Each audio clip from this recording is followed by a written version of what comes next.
A Streetcar Named Desire by Tennessee Williams. Thomas Lanier Williams, or by pseudonym Tennessee Williams. He is one of the foremost playwrights of 20th century American drama, along with the other playwrights Eugene O'Neill and Arthur Miller. And his play, A Streetcar Named Desire, is considered as one of the finest plays of 20th century American literature, alongside O'Neill's Long Day's Journey into Night and Miller's The Death of a Salesman. His major works include The Glass Menagerie in 1944, A Streetcar Named Desire in 1947, Cat on a Hot Tin Roof in 1955, Sweet Bird of Youth 1959, and The Night of the Iguana in 1961. Now let's look into the summary of the play A Streetcar Named Desire, and towards the end of the video we shall discuss the major themes and symbols of the play. First of all, let's see the major characters of the play. They are Blanche Dubois, Stella Kowalski, Stanley Kowalski, and Mish Harold. Also, there are other minor characters including Steve, Eunice, and so on. Now let's see the summary of the play. First of all, we see Blanche visiting Elysian Fields where her sister Stella and her husband Stanley reside. When seeing the poor living conditions of Stella, Blanche is becoming very upset as they used to live in a wealthy background. She tells that she has come to Stella after taking a leave of absence from her job as an English teacher.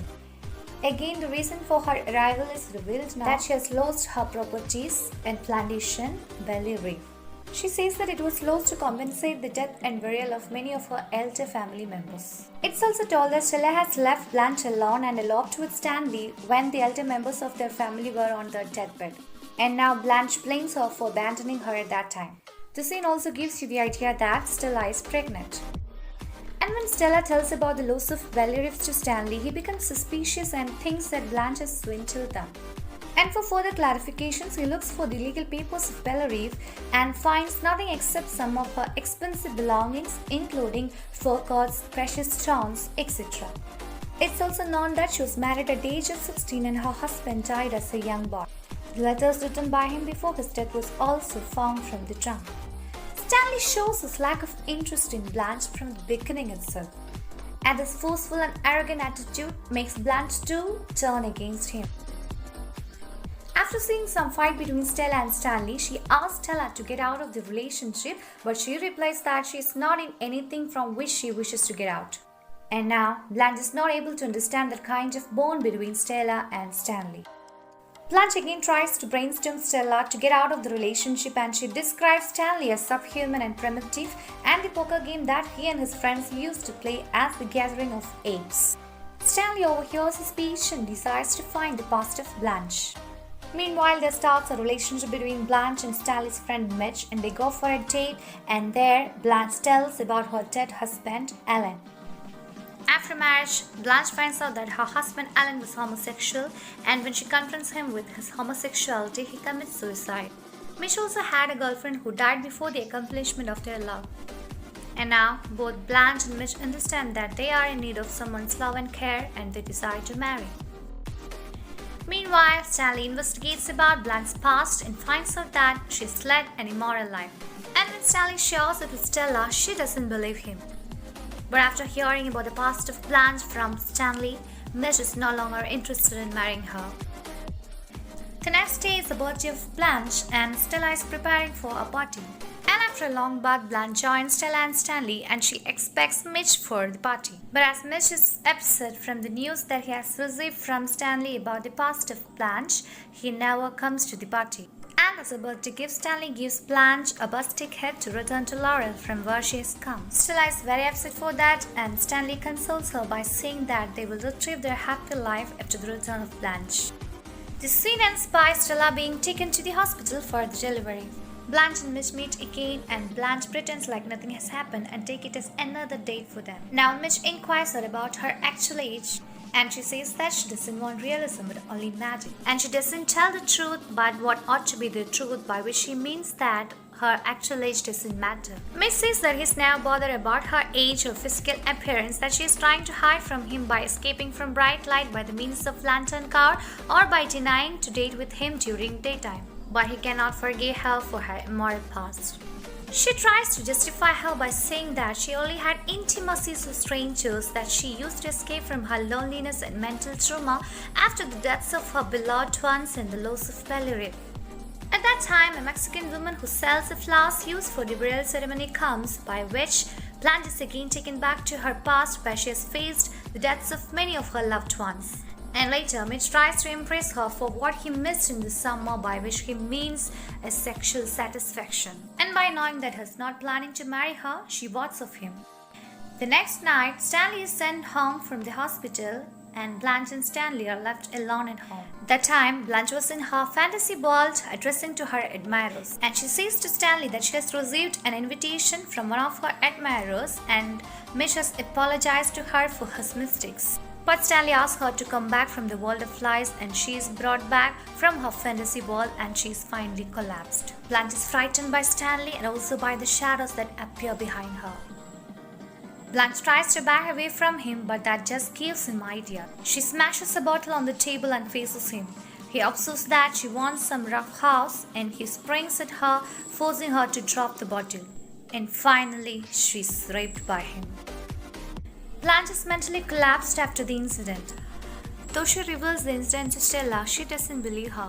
And finally, Stella and Stanley decide to send Blanche to a mental asylum because of her broken mental condition. But there too, Blanche mistakes her mind to visit Shape Hindley, one of her admirers. While she is taken to the asylum by the doctor and the matron, Mitch droops unable to face Blanche. And when the play ends, the poker game begins. Now let's discuss the major themes of the play. The major theme is mental trauma. Blanche suffers from mental trauma. Since childhood, she has been a victim of cruelty as told by Stella to Stanley. She has witnessed the deaths of many of her loved ones, including her husband Alan and also the elder family members. And these deaths have contributed to her mental trauma. And in order to escape from the horrors of those deaths, she lives in her own fantasy world. Illusion or fantasy. As discussed before, Blanche lives in a world of fantasy. She uses it to escape from her loneliness, mental trauma, and also the deaths that she has passed through. When Mitch asks about her actual age, she says that she doesn't want realism but only magic.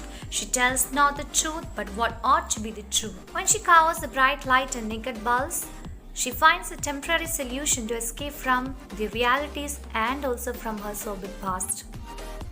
Desire and death. Here, desire stands for lust.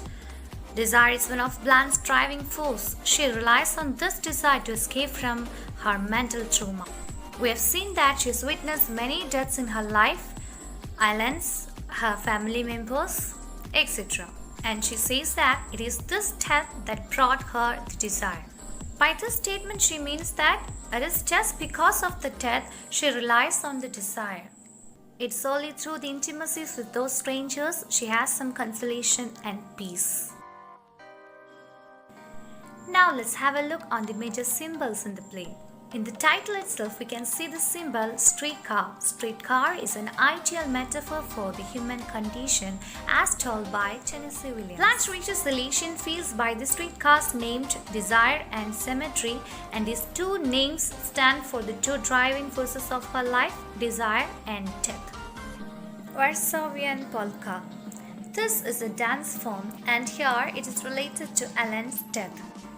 It is while dancing, Blanche confronts Alan with his homosexuality and he commits suicide. So, whenever she is reminded of her past or distracted by something in the present, she is disturbed by the music of Varsovian polka and she is the only character on stage who hears it. The blue piano. The blue piano is usually involved in the scenes of great passion. It expresses the spirit of the life of Elysian fields. The music is present in the parlor scenes of Stella's lustful reunion with Stanley and Blanche's rape. Bath. Throughout the play, we see Blanche taking frequent baths to soothe her knees. It is an attempt to clean herself from her immoral past, and it is reminiscent of the famous hand-washing scene of Lady Macbeth in Shakespeare's Macbeth. Just like Lady Macbeth tries to wash off her guilt, Blanche tries to wash off her past. Paper lantern. Paper Lantern over the bright naked lights is her attempt to mask both her sordid past and her present appearance. But it's just a temporary escape from the reality. And finally, the Mexican woman. The Mexican woman can be seen as an objective correlative of death. It was just when Blanche was thinking about the deaths that had played a major role in her life, the Mexican woman appears, and that deepens the complexity of her thoughts. And here comes the end of our video. Thank you for watching and stay tuned for the next video.